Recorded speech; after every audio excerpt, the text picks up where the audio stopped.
नमस्कार साथियों। आप जानते हैं कि हम जब जीवन को जीते हैं तो एक व्यवस्था में रहते हैं। मैं मुख्य तौर से हमारे देश की बात कर रहा हूँ। और जब हम हमारे सामान्य जीवन को जीते हैं तो शासन प्रशासन से हमें रोज़ाना काम होता है। हमारे उनसे जुड़ी हुई चीज़ें होती है। शासन प्रशासन में सारे काम होते हैं तो हमें भ्रष्टाचार का सामना बहुत ज़्यादा करना पड़ता है। और अगर मैं इसको दूसरे तरीके से कहूँ तो भ्रष्टाचार इतना व्यापक तौर पर पूरे तंत्र में फैल चुका है कि आज मैं समझता हूँ कि भारत की सबसे बड़ी समस्या है।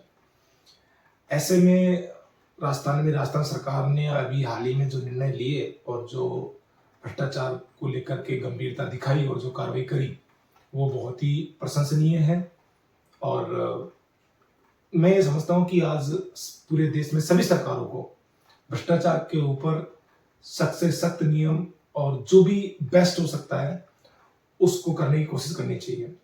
राजस्थान सरकार ने करीब 500 से ऊपर अफसरों के ऊपर कार्रवाई करी है और जिसमें कई सारे अफसर 500 से अलग है वो उनको तो रिटायर्ड होने के बाद में भी उनकी पेंशन जब्त करने का काम किया है। और ये सब हुआ है आम जनता की वजह से, क्योंकि आम जनता ने उन अफसरों की शिकायत करी, उनकी शिकायत एसीबी को दी और तब जा करके ये संभव हो पाया है। हम में से अधिकतर लोग तो शिकायत करते ही नहीं है और हमको जानकारी नहीं होती है। यदि आप थोड़े से जागरूक रहें तो इस प्रकार से ये जो बढ़ता हुआ जो भ्रष्टाचार है इस पर रोक लग सकती है। और ये भ्रष्टाचार पूरे तंत्र को तो खत्म कर ही रहा है, साथ साथ में एक जो इंडिविजुअल पर्सन है, एक जो व्यक्ति है, सामान्य व्यक्ति है, उसको भी बहुत ज़्यादा नुकसान पहुंचाता है। और मैं ये समझता हूँ कि भ्रष्टाचार करने वाला भी बहुत परेशान होता है, क्योंकि उसको ये पता नहीं है कि चाहे अनचाहे वो खुद का ही नुकसान कर रहा है, क्योंकि वो एक तंत्र में रहता है। तो यदि वो भ्रष्टाचार करेगा तो उसका लिंक किसी ना किसी डिपार्टमेंट से, किसी व्यक्ति से होगा और वो जो व्यक्ति होगा वो उसका डायरेक्ट इनडायरेक्ट उसका कार्य का प्रभाव उसके परिवार पर या उसके ऊपर जरूर होगा। अभी झालावाड़ में भी करीबन 7 से ऊपर बच्चों की जान गई है, जो बहुत ही दुर्भाग्यपूर्ण है, बहुत ही दुखद है। और वो सब जो बच्चे थे वो बिल्कुल मासूम बच्चे और गरीबों के बच्चे जाते हैं स्कूल्स में, गवर्नमेंट स्कूल्स के अंदर। तो उसमें नरेश मीणा जी ने धरना भी दिया, फिर उनकी गिरफ्तारी हुई।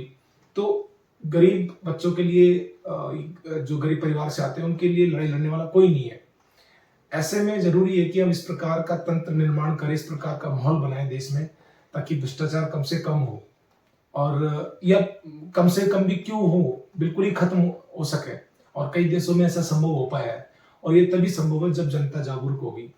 तो मैंने निर्णय लिया है कि मैं भ्रष्टाचार को दूर करने के लिए और भ्रष्टाचार को खत्म करने के लिए क्या क्या किया जा सकता है, आम जनता को जागरूक करने का कार्य, शिकायत कैसे होती है, कहाँ होती है, वो सारी मैं जानकारी जुटा करके आपको मैं प्रस्तुत करूंगा।